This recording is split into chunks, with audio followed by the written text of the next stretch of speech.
আসসালামু আলাইকুম রহমতুল্লাহ। সৌদি প্রবাসীদের জন্য কফিল প্রথা একটি এক্সট্রা ফেরা বলে প্রবাসীরা মনে করে।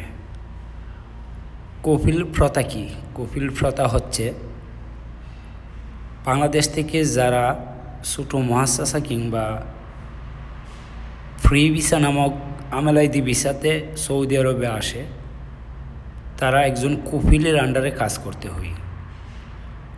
অনেকে কফিলকে ফায়দা দিয়ে বাহিরে কাজ করে, আবার অনেকে কফিলের আন্ডারে কাজ করে।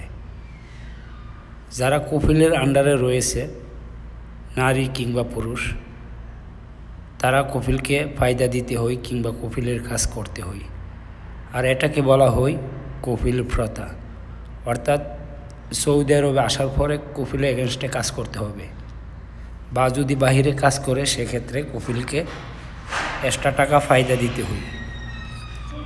সৌদি আরবে এই কফিল প্রথার কারণে অনেক প্রবাসীদেরকে বিনা কারণে হরুপ মেরে দেয় কফিলে, কিংবা হরুজ নেহা ফাইনাল এক্সিট মেরে দিয়ে দেশে পাঠিয়ে দিই।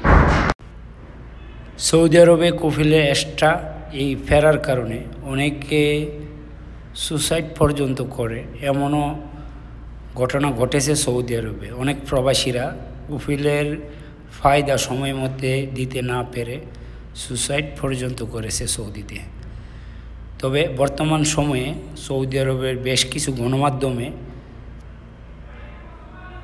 তারা কফিল প্রথা বাতিল হবে বলে যে বিষয়টি তুলে ধরেছে, এবং ইতিমধ্যে আমরা বিভিন্ন গণমাধ্যম থেকে সৌদি আরবের শুনতেছি যে সৌদি আরবে কফিল প্রথা আর থাকবে না। প্রবাসীরা চাইলে সরাসরি সরকারকে একামা এবং মক্তবা আমেলের ফি দিয়ে তারা এই দেশটিতে অবস্থান করতে পারবে। তবে এইটা যদি সত্য হয় এবং এই সুযোগটা যদি করে দেওয়া হয়, তাহলে সৌদি আরবে বসবাসরত যে সকল প্রবাসীরা রয়েছে তাদের জন্য অনেক ভালো এবং সহজ হবে বলে প্রবাসীরা মনে করে।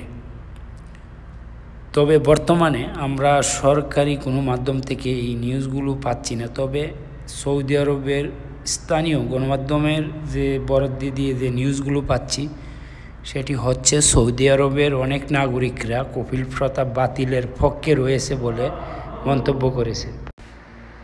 আগের তুলনায় বর্তমানে সৌদি নাগরিকরা অনেক সচেতন হচ্ছে এবং অনেক বিষয়গুলো বর্তমান সৌদি নাগরিকরা তারা খুব ভালোভাবে পর্যবেক্ষণ করতেছে।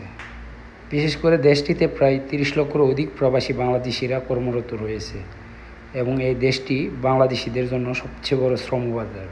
আর ওইখানে কফিল প্রথা বাতিল হলে অনেক প্রবাসী বাংলাদেশি যারা কফিলের এক্সট্রা ফেরার মধ্যে দিয়ে রয়েছে, তাদের জীবনটা আরও সহজ হবে বলে আমরা মনে করি। তবে সৌদি আরবে বর্তমান সময়ে আগের তুলনায় কর্মসংস্থান অনেকটাই কমে গিয়েছে, এবং সৌদিতে আমেলাইদি ভিসা অর্থাৎ ফ্রি ভিসা দ্বারা আসতেছে, অনেকেই বর্তমানে কাজ পাচ্ছে না সৌদিতে।